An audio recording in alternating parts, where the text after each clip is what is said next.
Hello, and welcome to Roadwarden. My name is Resolution, and today we will be exploring this text-based illustration RPG game called Roadwarden. I have no clue, we're jumping into this blind. Let's go along.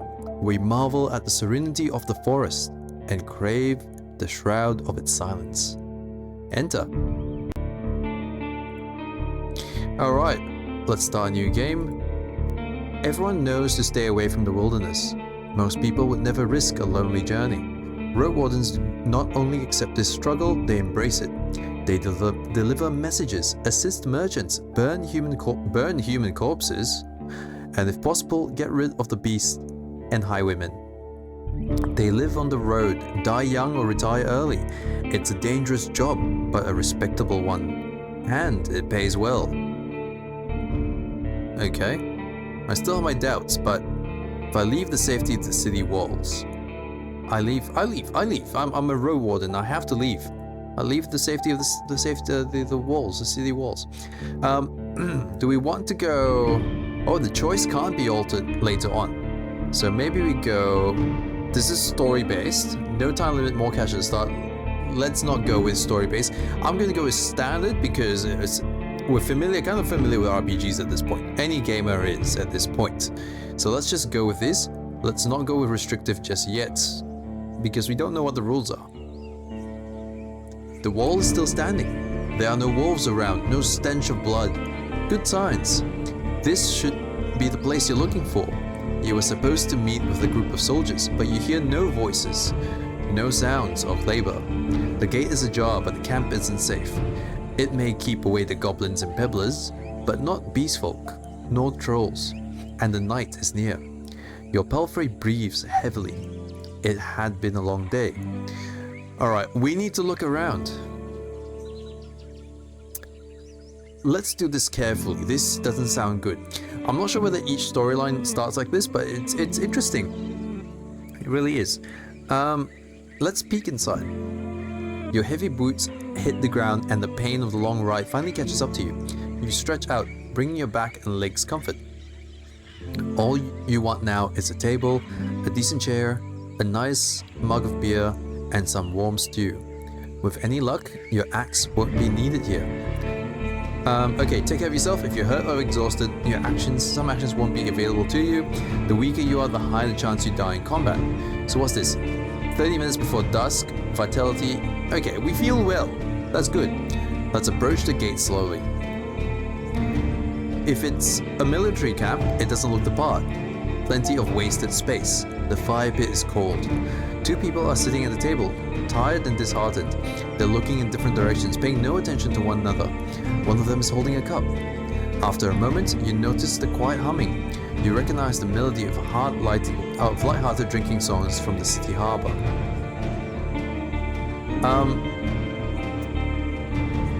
I guess they don't look like much of a threat. There's two guys there. It takes them a few breaths to glance in your direction. The first person greets you with a wave of his hands. There are bags under his eyes. His beard is messy. Despite his simple shirt, he's wearing durable, decent boots. A mace with a head covered in iron hangs at his side, but he doesn't reach for it. I take a look at the second soul. Just like you, she's wearing a gambeson, but hers is a bit loose, as if she took it off a corpse. Her head is shaven, as if she's protecting herself from flesh-eating bugs. Her eyes are wary, yet kind. She smiles. Considering the squad was sent here half a year ago, these two surely look the part. Though there should be more than them. 8, you believe. Let them speak first. You know, gotta be nice. Have a little bit of intro, have a little bit of back and forth, and then we get to the point. It's nice to see an unharmed traveler in this godforsaken shithole. Makes me just a tiny bit hopeful. The bearded man's voice is strong yet timid. You'll be staying the night with us, I guess. We're soldiers, he and I, adds the armored woman. Her moment switches from half asleep to relax. We'll do our best to keep the camp safe. But if you were to take the first watch, it would be a huge help. Travelers ought to help each other, wouldn't you say? You think for a moment. To fully rest, you need a good sleep. Well, look, I think I need good sleep, but they seem to need more sleep than me. So I'll be nice. Sure, leave it to me. Fantastic. She rubs her hands together. I don't remember the last time I had more than half a night's sleep. The hours before midnight should be the calmest. Just wake us up if anything happens. The man flashes you a wide smile. It's easy to wake us up. Just yell. He drinks from his mug. I asked him about the lieutenant. You wonder how to phrase your question. Okay, so whenever you meet new people, you can influence how they perceive you by selecting one of the the following attitudes. So you can be friendly, playful, distanced, intimidating, or vulnerable. Maybe we try to be friendly? I mean, who wouldn't, right? Let's be friendly. I was hoping to meet with your lieutenant. Could we talk for a bit? Or what's... Okay, so they give you different options. I'm looking for your lieutenant. I'd rather speak to someone who's not going to waste my time.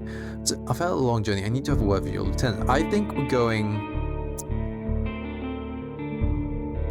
we'll go with friendly. This seems like they'll push me over. Right, I seem like a little bit of a pushover here, but I kind of need to meet with their lieutenant, so I was hoping to meet with your lieutenant. Could we talk for a bit? The woman lets out a loud sigh, dusts off her gamson and steps towards you. She pays little attention to the sword at her side. We most definitely can, you and I, though holding this rank is still somewhat new to me. Are you a messenger? Did you lose your mount? She observes you with curiosity. Or are you looking for help? I'm your new Roadwarden. My horse is waiting outside. Really? The soldier in the shirt leans forward.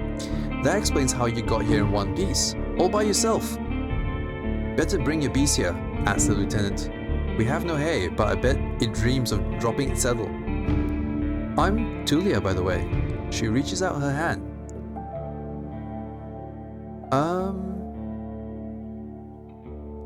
Do we want to... Yeah, look, she hasn't shown any signs of hostility just yet. I shake her hand. I'm Resolution. Let's go. Oh, they don't do numbers, so... Resolution. Confirm.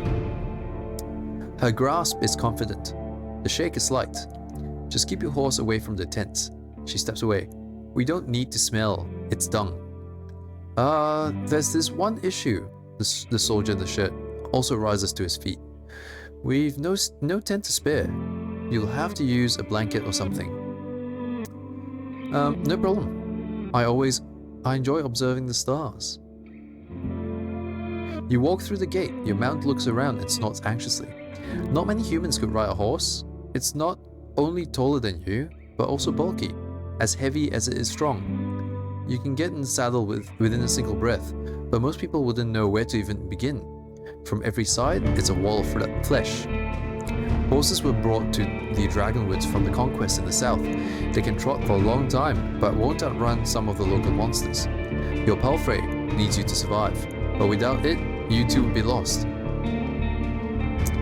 I want to feel it at ease. I mean, come on, we're a Roadwarden. We need a horse for travel. So, yes. It takes a few steps towards you, scolding you with another snort. You scratch the bottom of its neck, with strength and confidence, just the way it likes it. Humans see useful animals, even pets, as monsters in disguise.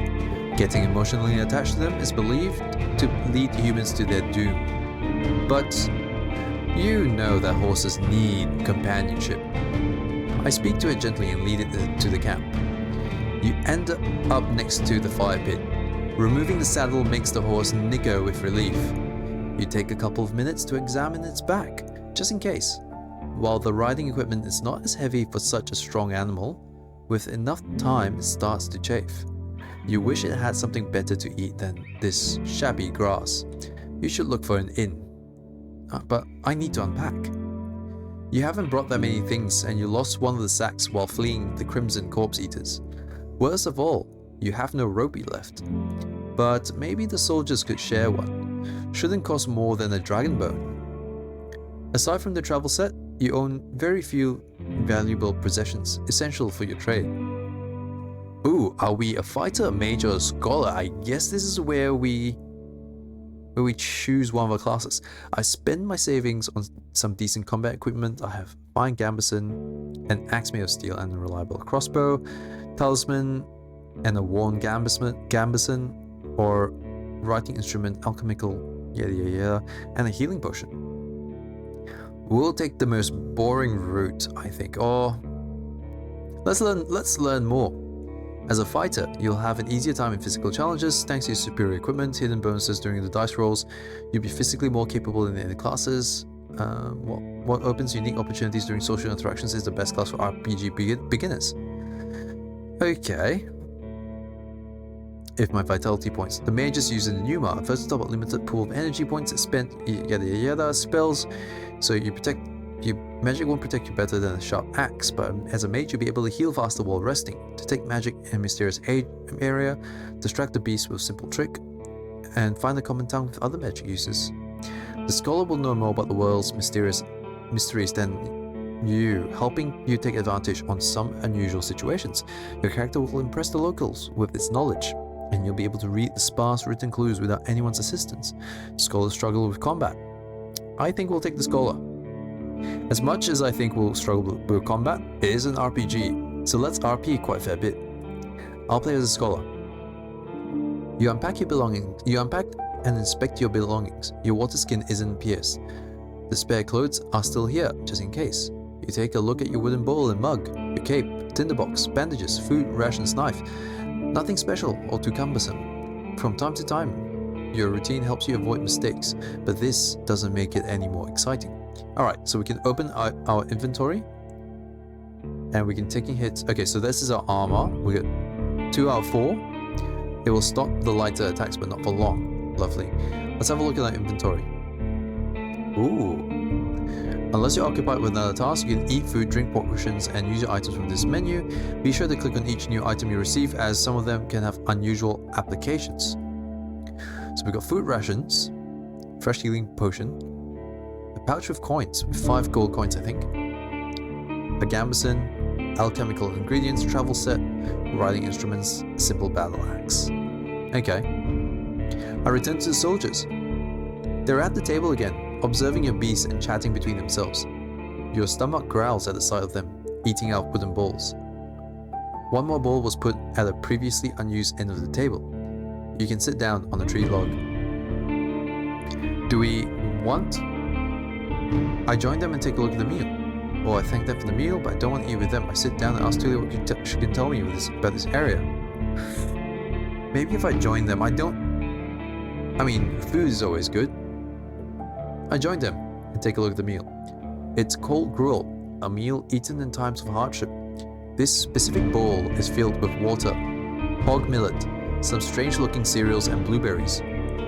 Welcoming you with a meal, even a humble one, is beyond their duty. Soldiers live with and for their companions, constantly on the move from one part of the realm to another, making sacrifices to protect their group as they face dozens of hideous creatures. Their lives are filled with discipline, hardship, and camaraderie. Roadwardens, on the other hand, learn to work by themselves.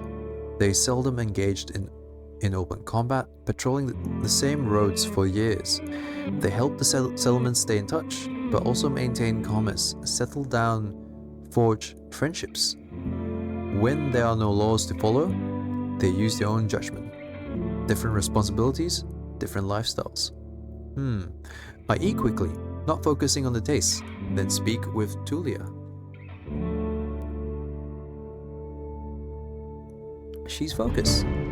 Chooses her words carefully. She looks away only when she gathers her thoughts. I'm afraid I can tell you less than I would like to, and less than I should. She nods towards the other soldier. As you can see, there's not a lot of us left. At the beginning of summer, there were 8 of us, including our previous lieutenant. 5 are dead, 1 has run away in tears. We are also strangers in this land, adds her companion. Any piece of information may help me do my job. Oh, what's this? Nourishment 3 out of 4. Hey, okay. The man leans forward. His legs shake nervously. He sounds like a kid asking a bard to sing one more story, tell a joke, or do a magic trick. Whatever it takes to escape from boredom. His untrimmed beard hides a much younger face than you originally thought. What did the officials tell you? I expect not that much. No soul governs these lands. Well, is it my job to tell them what I know? You know what? We gotta help each other in hard times. I share what I consider to be relevant. You tell the soldiers how little guidance you've received. Since this area is too far away from Holovan,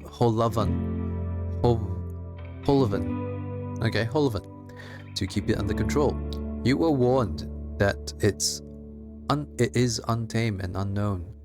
Who knows how many villages, bandits, or monsters may be found in these untapped hills and forests. From time to time, new people come here to look for boundless opportunities. Most of them never return. Do they turn into walking corpses or find what they're looking for? No soul could tell me, so I was looking for your guidance. The lieutenant drinks from a cup and crosses her legs, ankle on knee.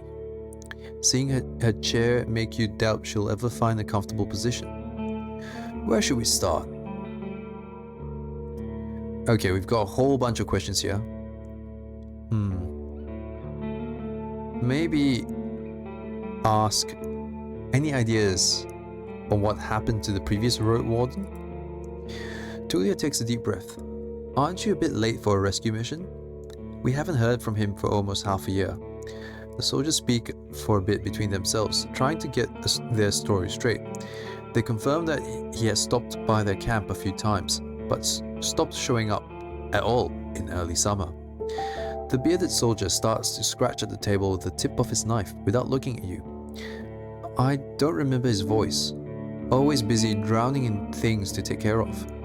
He would sit somewhere, sharpen his sword, fix his loud mail, clean clothes, write notes on that wax tablet of his. Yep, and leave at dawn. Unlike us, Asterion never gets bored. Tulia lets out a joyless chuckle. He's secretive, but some of the locals speak about him warmly. Maybe he just doesn't like us. Sounds like you're not sure if he's dead or not. If anyone knows, they won't tell us. Maybe someone's keeping him in the basement. The man carves with passion. We haven't seen him or his saurian. Something ate them, I bet. The officials have hired you, right? They don't expect him to return. Roadwardens often use four-legged meat-eating saurians as their mounts. They have to be tamed and trained since they're hatchling. But unlike horses, can easily defend themselves from many monsters. At least your palfrey is fast and reliable, and won't suddenly sink its teeth into an innocent passerby. Do you know what he was looking for? Maybe he left you with a message? Neither one of us had any insight into his dealings, says Tulia. My predecessor left me with no clues. We also took a look at Asterion's stuff. Wait! She raises her open palm. I almost forgot. She stands up and heads to a nearby tent. He has kids in a village near Holovan. I was planning to take all his things there. A pouch, a second spear, a decent bow, some potions. Quite a treasure. She glances at you. But I would much prefer to bring them the truth about their father. So you want me to find out what happened to him in exchange for his stuff? Here's the catch. She dusts off the hilt of her sword. We've hired a messenger to ask the commanders for further orders. Since she hasn't returned and you know nothing about her, she either ran away or something happened to her. She sighs with resignation.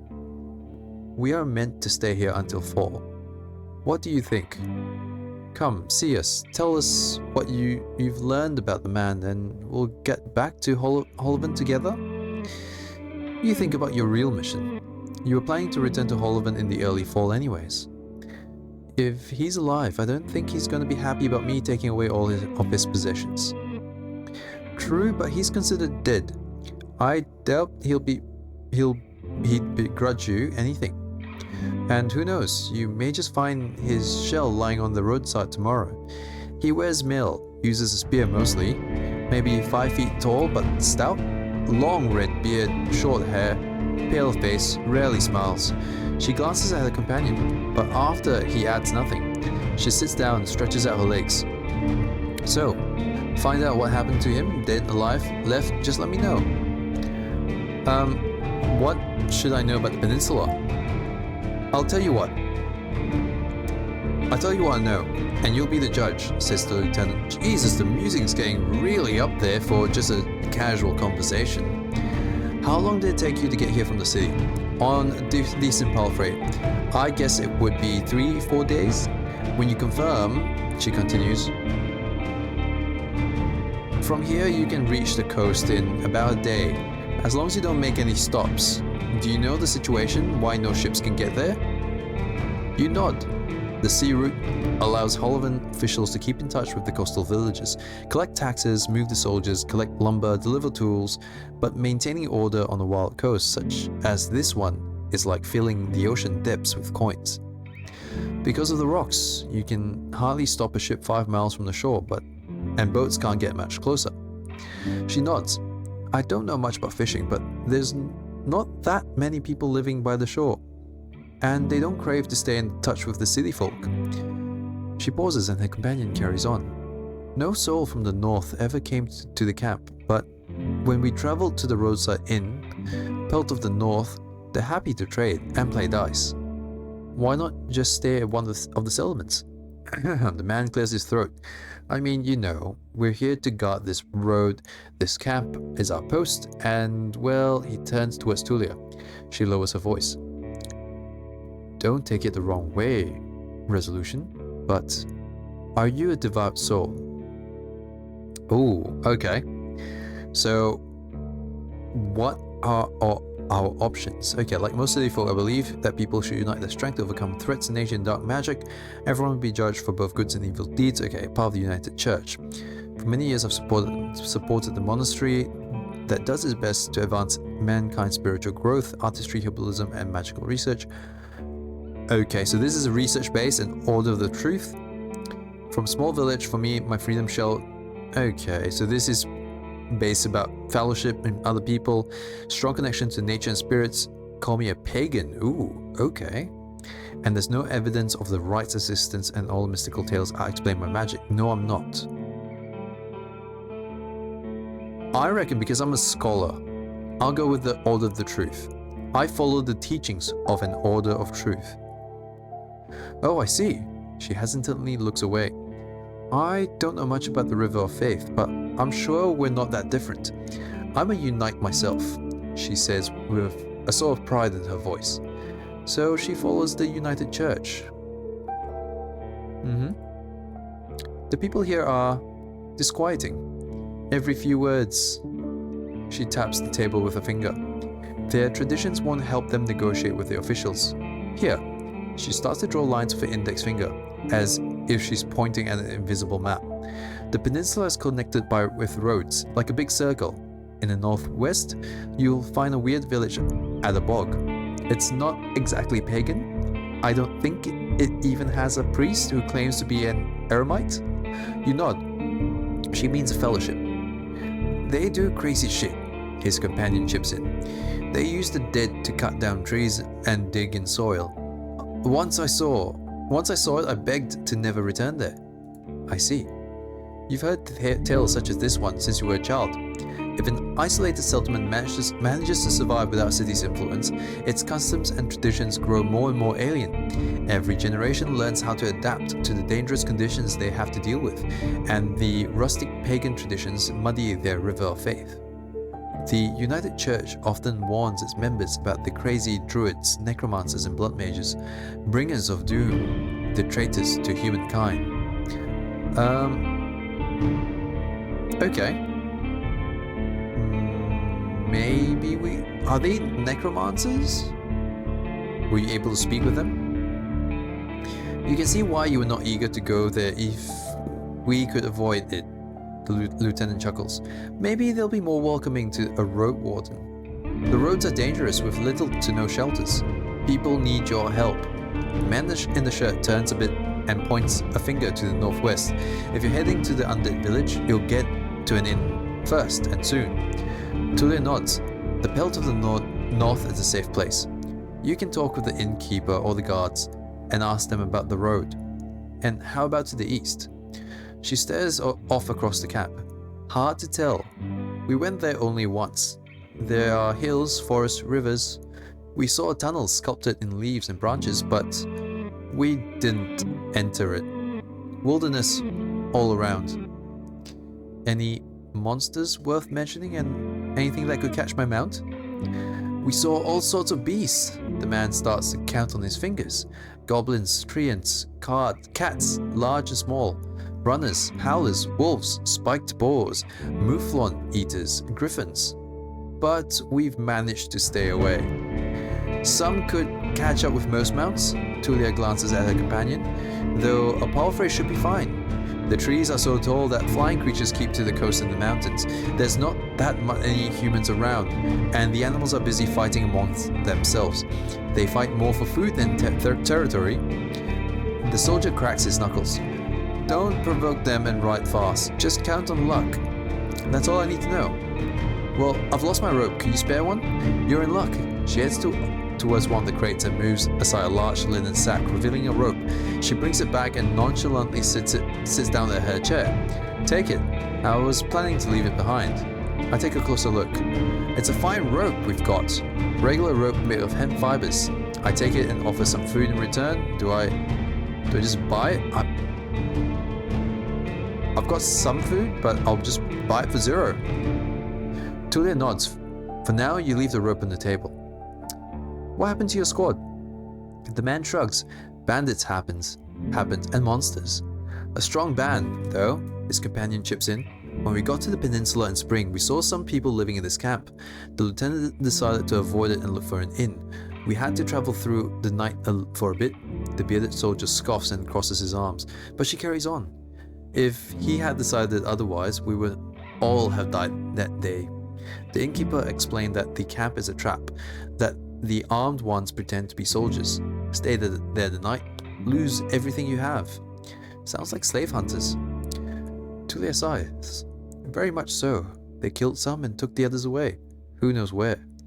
They were letting the northerners go, hoping to avoid their wrath.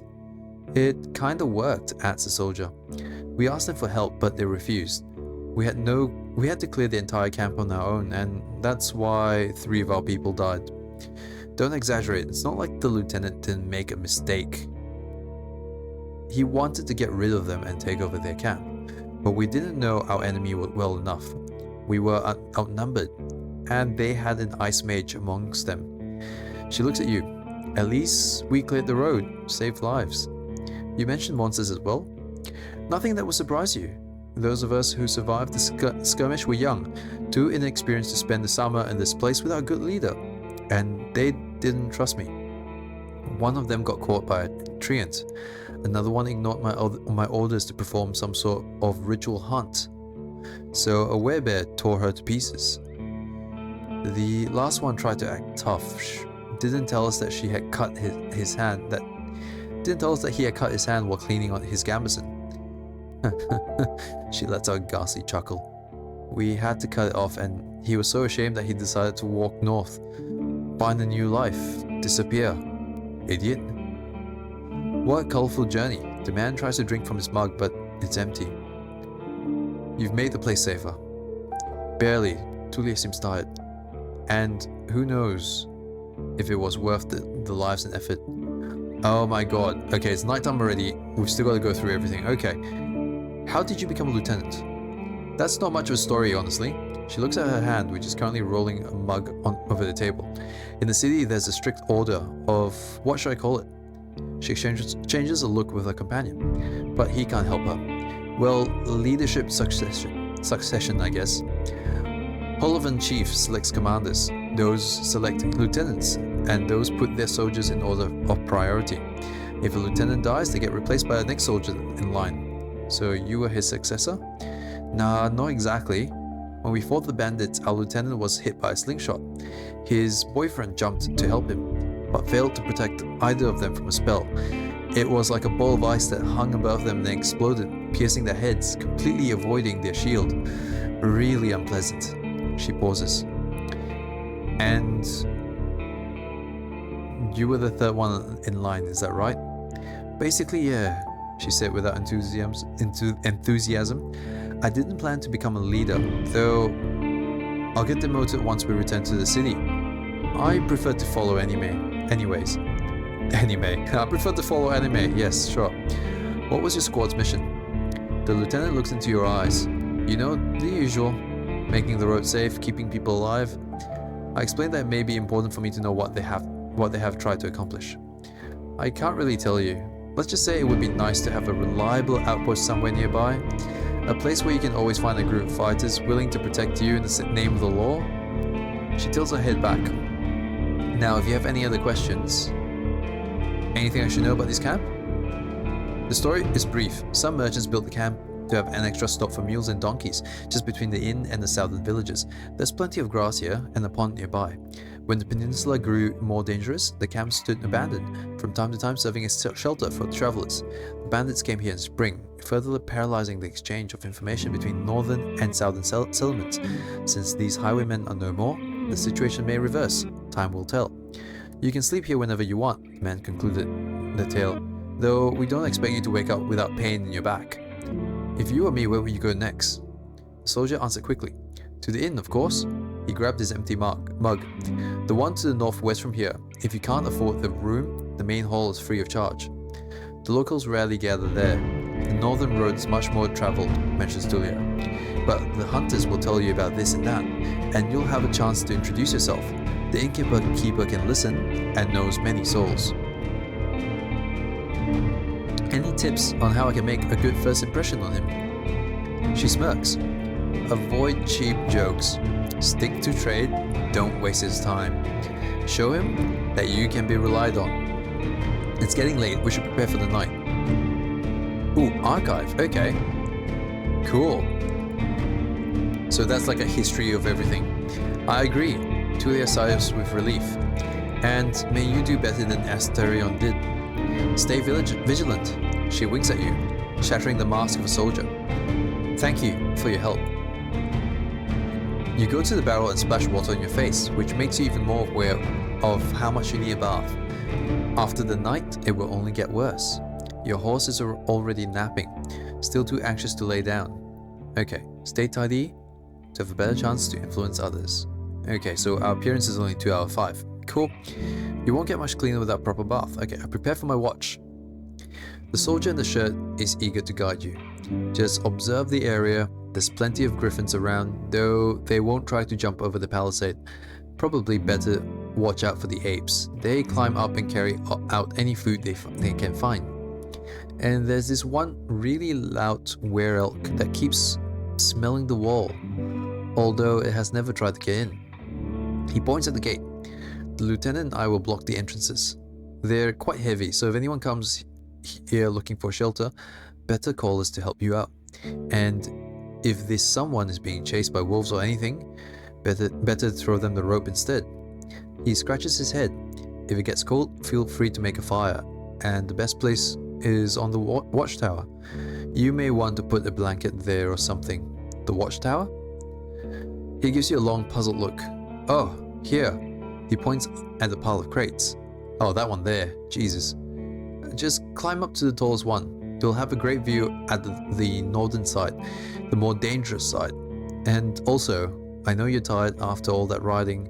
He points at the tent on the other side of the camp. I can handle a couple hours of sleeping on the ground, if you wish. Go there after me and rest, just this once. At least I have a pallet inside. I smell. Thanks a lot. Gotta be friendly. Gotta be really friendly. You put your blanket... Oh, that's cool. You can see outside now. You put your blanket on the tallest crate and sit down. The night is warm, but the sporadic summer breeze brings gentle refreshment. From time to time, your back aches, and you have to force yourself to keep your eyes open. The light of the moon helps you focus on the tall grasses. For the most of the time, you spot smaller critters and birds, but there are exceptions. At one point, you see a three-horned deer trying to challenge one another. Sorry, you see three horned deer. Before they clashed their antlers, a two-legged dragonling appeared, leading its much smaller offspring. The furry beasts tried to intimidate the predators with roars and aggressive head movements. After a few moments, both sides walk away slowly, not willing to risk the fight, or nor to admit their defeat. I don't let it distract me. I keep looking around. You hear the death screams of distant prey and the mating calls of monkeys. Runners are chasing a grey hare. A group of musk oxen lazily chew the grass, preparing themselves to sleep. A dusk fox is running together with a lynx, making playful screeches. Thankfully, you never have to intervene. Just sit there watching the not-so-distant forest, trying to outlast your sleepiness. You can only guess how much time has passed. Once you feel you've had enough, you climb down and go to a tent, waking up the bearded man with just a couple of words. You confirm that nothing important has happened. Well, I can gather my things and squeeze into a tent. I use my bag as a pillow, put my blanket on the pallet and cover myself with my cloak. Sleeping in a tent is not the stuff of dreams, but it's a much welcomed rest. The pallet keeps the soil away. The moonlight saves the outside world from the eerie gloom. You listen to your own breath and find a comfortable position. Your job starts tomorrow. Okay, I focus on the real goal of my journey. New journal, explore the peninsula. The Merchant Guild wants to take control of this realm. Your wardening duties are secondary. First and foremost, you need to explore the peninsula. Learn about the territory, resources, and threats. Get to know the locals, and if you can, convince them to consider negotiations with Hulven officials and traders. Could the tribes resist the soldiers, or be a threat to the priests of the United Church? Are there any forbidden practices that need to be eradicated, such as blood magic, necromancy, robbery, or slavery? At least I have time, 40 days to be exact. I need to be as thorough as I can. Once you finish your reconnaissance, you should speak to Tulia and return to Hulven. There you report back to your employers and get your reward. In the meantime, you have your own goals to pursue. Okay, right. What's my own goals? Is this my own personal challenge? I think it is. So either get some coins to basically help someone, or, be a sugar daddy essentially. Get some coins to retire early at the ripe old age of 36. Get enough connections, I'll use them to become a major player in the Merchants Guild. That could be a thing. I want to be remembered as a soul who brought in peace and order in this realm, a hero. Probably not a hero, I'm not very fighty. I just want to help people, make this region safe for locals and newcomers alike. Or find new life for myself. I think, let's go with Merchants Guild. We've got books with us. We're here to gather information. Look, we almost sound like an accountant anyways. So I think we'll go with the Merchants Guild. Your half-asleep senses are catching the sounds of the wild forest. Okay, what's this? You can't travel during the night. Press the sleep button to rest. Okay. Your instincts keep you alert and anxious, though the pleasant, humid late summer air evens it out slowly. You're thinking about your goal, but you need to gather your strength. Let's sleep. Sleeping in a tent. You can spend the night in a borrowed tent. You can spend, but it will protect you from the wind and rain and ground. It won't be painfully hard nor cold. Okay. We gain a little bit more, maybe? I think we gain those things. Oh no, we minus those things. Oh, that goes down by 1 chunk, and that goes down by... Okay, that goes down by 1 chunk as well. You're woken up by sunlight, well rested and ready. Without haste, you gather your things. Only a couple of breaths you notice a weird smell, like a roast. No, burning meat. Burning rotten meat. Disgust crawls into your consciousness. You exit the tent. Your horse is looking around nervously. Your bags are where you left them. You see an open gate. I go outside and see what's happening. Both soldiers are standing near a humble pyre. The man in the shirt looks at it contemplatively. Tulia is the first one to address you. Resolution, she greets you with a nod.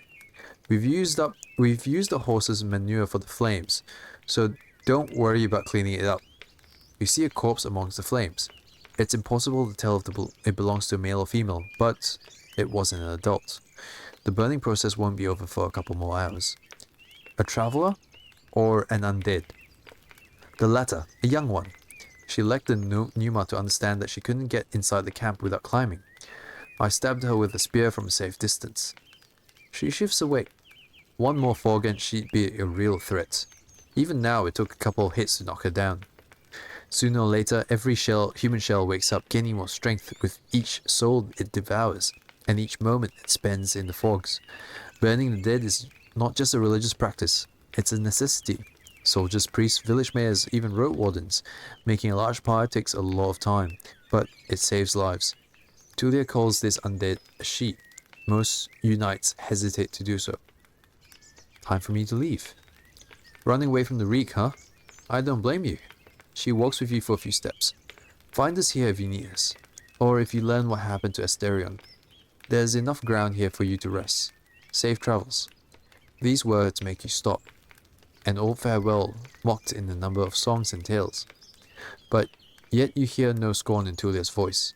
You wonder how many acts of kindness like this one you're going to experience in the days that follows. She returns to the pyre. I prepared myself for the journey. You somehow miss the fact that your mount is already saddled and warmed up. You double check the equipment, but you don't need to fix anything. The soldiers were diligent. Normally, preparing any palfrey for a long journey takes a lot of time.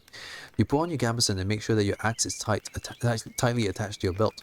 Then get in the saddle. The palfrey knickers, ready to leave. It's time for you to get to the crossroads north from here. Okay, so we click on travel and we get to travel. Oh, okay, that's where we are. To travel forward to continue your journey. Once you're done with the north, speak with Tulia to return to Holovan.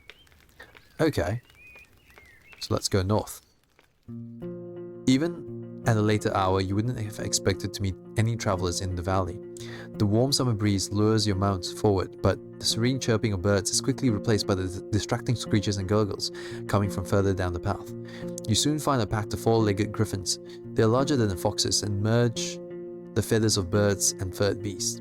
Each one is of a different size, coat, and colors, and their temperaments are just varied. Their fronts are covered with vivid feathers, while their rears have darker fur. Their wings are massive, making them impressive jumpers, but they're too heavy to fly. About 24 beasts are yelling, bawling, and chasing each other around, blocking your path. I'll consider my options. You can't enter the forest blindly. If these or other creatures were to chase after you, the thicket would be disastrous for your horse. There are reasons why travelers stay as close to the main roads as possible, and why adventurers move in groups. Usually the safest approach would be to stay where you are and just wait for the pack to get hungry. It may, however, take up a couple of hours. You're thinking about your conversation with Tulia. You've got a lot to do, and time may be of the essence. On occasion, you can use the scholar's education to unlock unique interactions. Okay. Yeah, let's maybe use the opportunity for knowledge. I mix black powder with gladden that grows nearby and the dried skunk squirrel from my bag. Once I ignite it and throw it at the griffins, they'll scatter. Yes! Okay, you can learn more about your abilities in the character sheet. Ooh, character sheet. So, looks like there's a few things here. Cleanliness, faith undermined. Okay. So I've got access to alchemy, I guess? Sure. Most people feel aversion towards black powder, and you touch it with great care. The odor of the plants make you feel dizzy, but what's more important is that the griffins have wolf-like sensitivity to smells and noises. A few of the beasts turn their heads towards you as you approach. They're with the pack with the bag in your hand. You ignite your missile and throw it forward. At first the creatures surround the source of smoke, but then growl in disgust. Even putting their beaks to the ground, they flee, allowing you to continue your journey. I climb on the horse and cover my nose. I really need to find a proper alchemy set.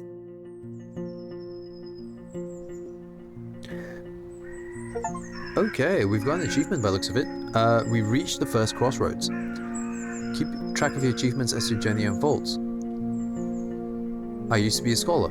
Lovely. The road splits. According to what the soldiers have told you, you may find safe in by turning left. The forest to the right is lush, and the trail is overgrown. Kids used to have this song. How did it go? The harshest pathway leads to the dragon's lair. Those who search for treasure, do you truly dare? The signpost in front of you doesn't make your situation much clearer. It was put here by someone who can't write. For folks who can't read, covered in old red paint. It points east. Blood there, as people say. Danger to be found. There's not a soul to ask for guidance. I'll look at my horse. Let's use Sodal for our horse. Sure, Sodal. Ooh, cool. Sodal is peaceful as you stroke its mane. Perhaps it can't help you choose a path, but you've spent many years together. Happy to go on, it takes a couple of steps forward. You spot a few berry shrubs and wild cabbages, but they still need at least 2 weeks to gain maturity. Alright. So, essentially, east is certain death. West is the inn, but we always try and take the path less traveled, so let's go east. The curvy road east is overgrown. Sodal trots when it has a chance, but it more often walks, forced to jump over larger branches blocking the path. The nearby lake is surrounded by thirsty wildlife. I observe the dark forest, ready to react if something jumps at me. Let's take the chance. A couple of stone slabs were turned into a hut-like shape, one of the ancient chapels raised by the priests of the United Church. In the days of a few soldiers and even fewer shelters, the dolmens proved to be especially durable, though the conditions they offered are harsh. The entrance is barely wide enough to let you walk inside. It was meant to keep larger beasts away, including your palfrey. You can't spend the night here. You dismount and look around. Maybe we approach the hourglass carved into stone first. One of the most common religious signs of the city folk. Adapted by the United Church, Orders of Truth, and the majority of fellowships.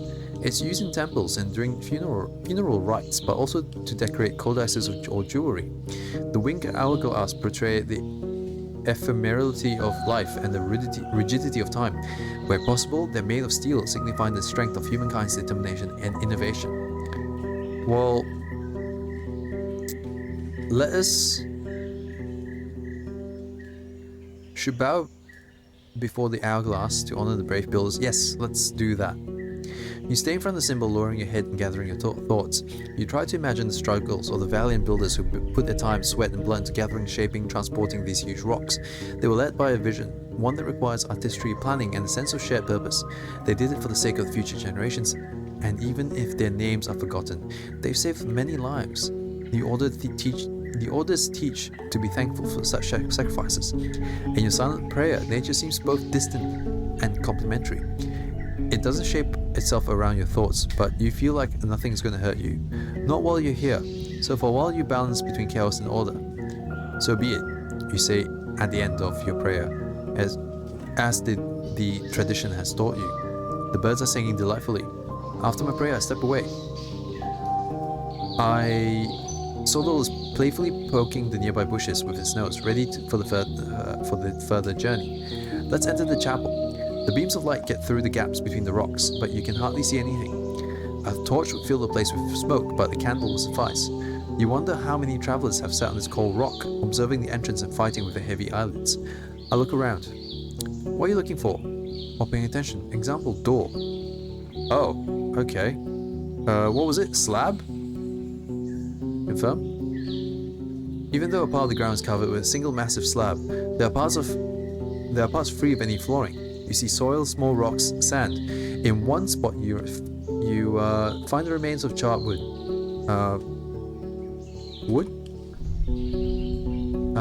A part of the floor littered with the remains of an old campfire, no more than a couple of months old. You see the dust, burnt bones, and wood. The wall above this spot is covered with soot.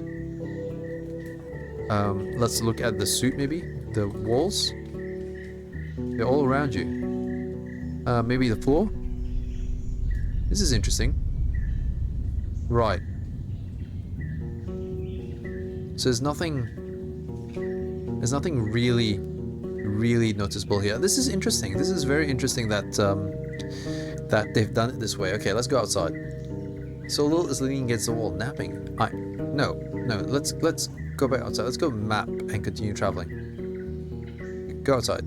Travel. Let's go further east. The neglected path barely finds any space amongst the hills, trees and streams. There's a deer on the ground, lying in a red puddle, surrounded by a small pack of creatures which notice your presence quickly. There's about 8 of them, with thick furs in shades of brown, grey and black. and hairless faces with small eyes and large mouths, currently stained with the blood of their prey. Some of them move on all fours, while others comfortably stand on 2 feet.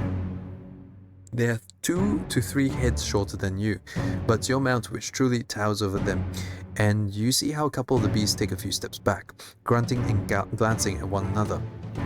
The one with grey fur shouts, and the others move towards the rocks and sticks which are piled on the road. They hold them awkwardly, and some struggle to maintain a straight posture, leaning on their new weapons for support. Then almost all of them spread to your left and right, blending with the shrubs loudly. Only 2 of the apes are standing still. Let's try a fight. We're not very fighty, but let's try a fight. Let's grab the axe and hold the reins. Okay, so I can either charge. Sodal tries to turn around but loyally follows your direction. We can charge at the goblins in the middle of the road, or scream, shaking the weapon, trying to scare them away. Do we want to maybe charge the goblins? Let's give that a shot. Your mount speeds up, though it doesn't have enough space to enter gallop. You prepare your weapon, but while you feel somewhat comfortable with the blade when on foot, a fight from the saddle is completely unfamiliar to you.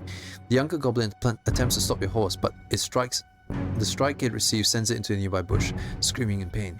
The grey one, however, manages to grab your boot, and is now trying to keep up with your speed, making one long leap after another.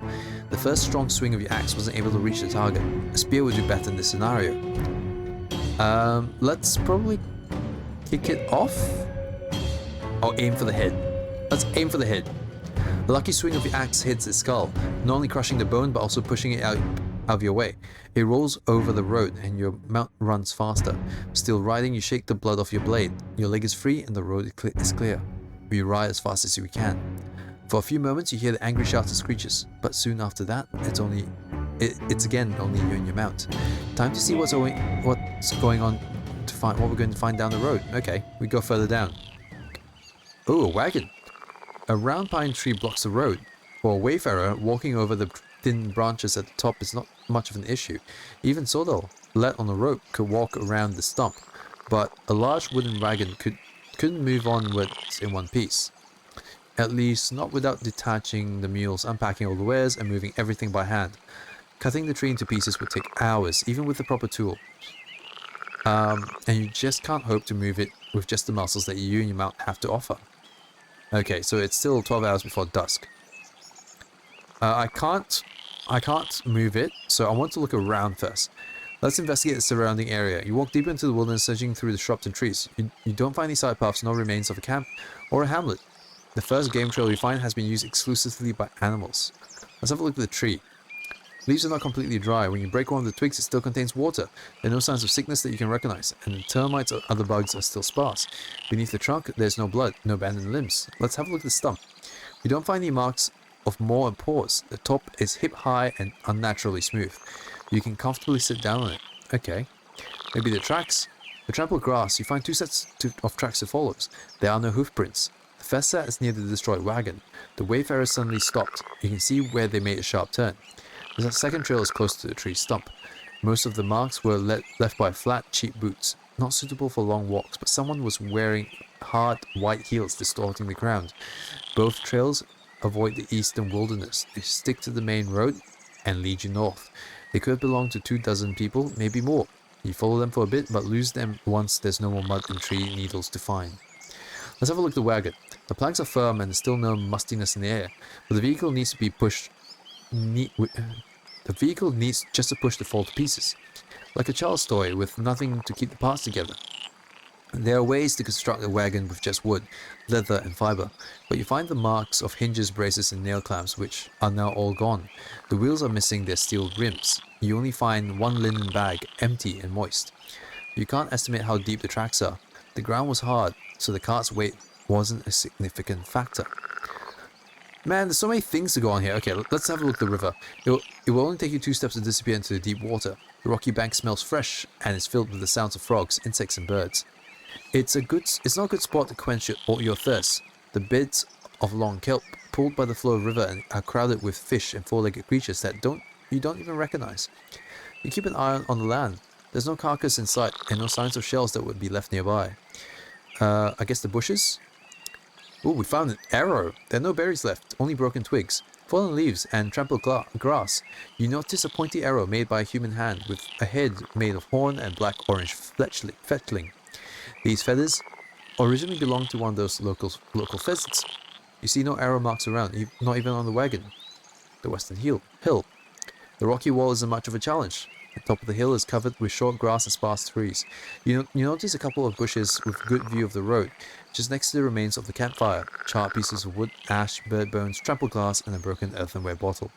You follow the deepest tracks, leading you to the edge of soft earth. Someone jumped down, or at least stopped stepping on the grass. The road. The road here has already been overgrown, fading away, but it's in no worse shape than the other parts of the southeastern route. No alternate path has formed around the blockade. I think I know what happened here. It was cut down to set up as an ambush by the looks of it. That's my summary. The wagon was abandoned. Ooh, this is good. I want to say it wasn't attacked by, it was attacked by highwaymen, I think. And maybe... Ooh. Probably passengers. Judging by the 24 footsteps. Let's go passengers. What happened to the owners? They were taken north. I think so. You think that the tree was cut down set up to ambush the cart which then transported human passengers was attacked by highwaymen. Its owners taken north. I'm sure. Okay. Well, you can't be sure what really happened. You don't think there's much left for you to find. Let's hope you haven't missed anything. Consider washing myself in the river. A river's full of life and only a bit... Okay. Won't help me much. I don't have a piece of bathing equipment. So maybe I step away and continue traveling north. As long as you ride uphill, the forest is sparse. Soon after, the tree roots tear the path apart. The road is coated with branches, acorns, leaves, and chestnuts, and some seedlings have already broken through the pitted surface of the road. If left undisturbed for another year or two, the forest will reclaim the place. Finally, you ride upward. The plants are getting smaller, the road more rocky. I sigh with relief. Let's keep going. Oh, what's this? While the hills are full of life, you don't hear anything coming from the watchtower. Its upper level tacks a wooden platform from which guards could fire their crossbows or drop stones onto the opponents below. So this place was not meant to be used for combat, but rather as a shelter from claws and fangs. Such structures can be found especially in untamed parts of the Dragonwoods, used occasionally by travelers or patrolling squads. Since the end of the war, the cities can't find enough people and dragon bones to keep them in good shape. I'm guessing dragon bones is not actually dragon bones, and that's just what they call the coins. You see no footsteps, no lights, no fresh trash or latrine. The birds are preening their feathers on top of the tower, while branches of nearby trees are swaying in the fierce cold wind. I look for the tracks I saw near the fallen tree. Tracks lead here, through the narrow gate, then west. The hard heels are especially noticeable. Let's have a look at the signpost. The wood and letters are damaged by decades of rain, frost, borers, claws, and mosses. You scratch off some of the moss. The plank on the top of points both towards the watchtower, where the letters spell south, and away from it, with the additionally carved north. The one beneath it points east, and this time you see a tidily written word painted on the wood in blue. Enchanting. In Holovan, enchanters are artisans who specialize in filling ordinary items with magic pneuma, and sure enough, the arrow here looks more like a magic wand. The bottom plank, pointing west, has a picture of a tall tower on it, surrounded by little houses. The carvings spell monastery, but the wood is covered in red paint suggesting danger. Maybe we approach the entrance, or maybe let's have a look at the area around first. Spruce trees. It must be a human-made corpse. Only the smallest of the spruces are of order, born of wild seeds. The largest trees are as tall as the tower itself, which surely doesn't help those who are meant to observe their surroundings. There are also some stumps, most of which used to belong to young saplings. These trees were likely meant to be sold to carpenters and cooners, but they were left alone many years ago. In the copse, you find wild fennel and lettuce. thriving in the shadows, and there are pearls and berries growing amongst nearby trees and shrubs. Okay, maybe we examine the campfire. You see a shattered bowl, the remains of a meal from many years ago. However, the firewood and the lonely stool are not too old. Ooh. You don't doubt that the watchtower seems less threatening to wayfarers than the wilderness around it. Let's approach the entrance. You take a look at Sodal. If necessary, it could bow its head and walk inside. This place should be a decent shelter for both of you. Okay, 11 hours. The planks are strong, heavy, well protected from rain and wind, and when you knock, they seem to be thick while the door shakes at your push. It won't open. Defensive structures usually have a locking bar on the inner side, but you also see a large keyhole. You walk around the tower, making sure there are no open windows or other entrances. It doesn't look like you can get in without destroying the door, and doing so is going to make a potential entryway for wild creatures. Let's look through the keyhole. You kneel down and take a peek. There's nothing in the hole, but the room is dark, with tiny bits of light passing through the crevices in the windows. You see shapes of wooden furniture like tables cast in leather, but the movements you notice belong to the dust dancing in the sunbeam. Return to the crossroads and walk to the gate. Setting up a firm wall in place like this is a bit unusual. It goes on for no more than 40 feet, until it connects with natural rock face. Such a structure could be found near a city, acting as a checkpoint which should stop any travelers to search through their belongings or request a fee. But in the middle of nowhere, deer and other animals used to running here with no hindrance must have been more than annoyed, a risky investment. You touch the gate made of high quality wood previously soaked in oil, now mostly wiped off. It was left open, and you don't see any wooden bar that would be used to lock it. You try to move the cold planks buried in dried out mud, but with no luck. It would require some wary digging. So we can't go through? Oh wait, no, we should be able to. Let's go. Maybe we go... So I think... Let's go archive. No, we need the journal. So we need to explore the peninsula.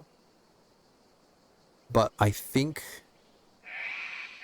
we need... So west was where all those people went. Let's go there. Okay. The path leads downwards through the hills. The forest gets thicker and signs of human touch are rare. The lone large boulder surely draws attention. You can't guess its age, but the paths around it suggest it was passed plenty of times already. You stop Sodal to take a closer look. The remains of red paint are covering the eastern side. It's the same message as the one you saw at the Thousand Crossroads. Don't enter. Danger ahead. You look down at the dark road and you hear the distant roar of a dragon.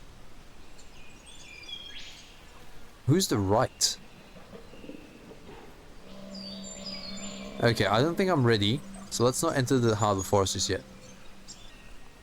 You look at your bundles, mount a weapon, and think about the beasts in the woods. You may not be able to outrun them. I searched for the tracks and found the watchtower. The hard heels can't be mistaken. The travelers didn't mask their steps. They passed a rock from both sides, heading deeper into the forest. Right, travel west as far as I can. Let's go. Let's take this chance. Let's take this opportunity to see where we end up. The stream ahead can be crossed by a humble ford, made of hundreds of rocks that used to reach the bottom of the surface, but it's now partially demolished, either by time or a living creature. For a rider, crossing it would be much of a problem, but most travelers would have to take off their pants and shoes. Moving an entire wagon would pose quite a challenge. The water is clean, but the banks are low, a good watering spot for Sodal. Okay, I could spend some time gathering large rocks and throwing into the water. Can we actually rest here?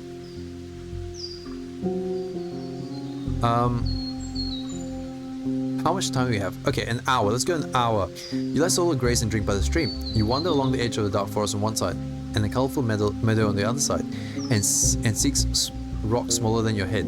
Carrying them makes you tired quickly. After you're done, the deepest holes are now filled by your rocks. Let's work some more. Surely exhaust me. Okay. Another hour is all I need. Not unlike builders from the days... Oh, okay, that's not good. You put the last boulder, taming this scrap in the wilderness. Even slightly. The tightly arranged rocks remind you of cobbled road leading to Hollivan. Even a wagon carried by 2 mules could get to the other side without stopping. I stay around for a minute to observing the results of my work. Oh, what happened there? Okay, the colors of leaves range from greens to purples and overwhelm you with shadows. The stems of shrubs twist in all directions, seeking the slightest scraps of sunlight. The trees are not too tall, but their trunks are as wide as buildings. The neglected road has been carved into a thicket, an inch at a time. A corridor of plants with a floor made of pebbles that give way to saplings and vines. From time to time, you pass by many turns, relics left by roaming dragons, unicorns, and trolls. Some of them are still used by beasts, boars, striped cats, and packs of goblins. The birds are sharing their song. Okay. I clear any ticket, so yep, definitely. You reach a gap in the tunnel of plants. The meadow nourishes a lonely tree, growing in the shadow of a rocky hill, surrounded by humble grasses. Near the tree roots, a wolf without fur is feasting on a human corpse, unaware of your presence. Oh. Let's look around. See no other creatures. The road in front of you is passable. The birds in the sky seem harmless. Its ears are shaking. Look at the wolf. It's standing on all fours, crouching forward, with blood dripping from its massive canines. Its head, and especially its jaw, are wide as long as those of a horse. Its brown shell is muscular, pronounced shoulder blades, and the hair resembling your arms, and a tough... Okay. The beast turns its head as eyes shining like charcoal. Look at the corpse. You don't see much from afar. It's in one piece with blood-soaked clothing torn to pieces, indistinguishable from loose flaps of skin. It has no bags of equipment, but you spot a trail of blood leading to the trees. This creature must have dragged the shell from deep in the woods. Look at the tree. So I took my time, and now the beast is coming after me. I jumped down, ready to strike the beast with my axe. Okay.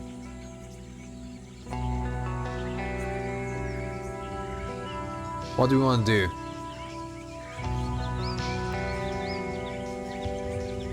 Maybe we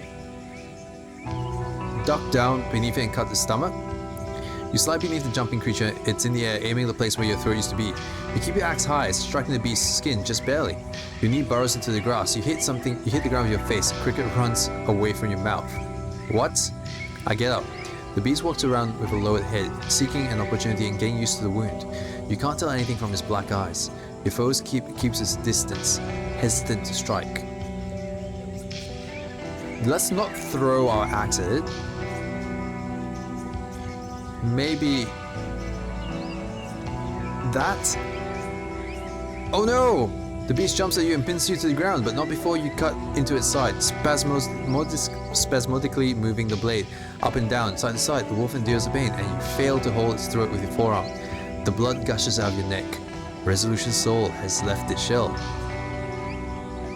Well, that looks like the end of that adventure. Those are some poor choices. Look, if I was playing this properly, I could probably have gone to the inn on the western side first, but that was fun. This is an interesting text-based game, I guess. Text-based. Oh god, the music's so loud. I'll have to edit the music in post, but still. It's a throwback to those text-based adventures in the past. You know, I can't think of any of them right now, but in the past, there's a whole bunch of text-based adventures, and that's how RPGs used to come. Text-based adventures, and this is a massive throwback. This is giving me a lot to think about. I can replay the encounter. Okay, so I can replay the encounter if I want, but I think that's all the time I've got there, unfortunately. I'm going to end it here. Thanks so much everyone for watching me play this instance of Roadwarden. Again, it is an RPG, so there could be 1,000,001 different ways this story could have ended. In fact, you know what? I'm just going to... No, you know what? I was going to quickly and try and do the encounter again, but I probably won't. I'll probably end it here for now. Thanks so much everyone for watching. My name is Reminiscent. Don't forget to like and subscribe if you like what you saw and want to see more. This is Roadwarden, currently available on the July of 2023's Humble Bundle, which is going to end soon, which is going to end really soon, so get it when you can. Otherwise, wait to see the next one, which is available this Tuesday. So I'll catch you guys in the next episode. Thanks, bye.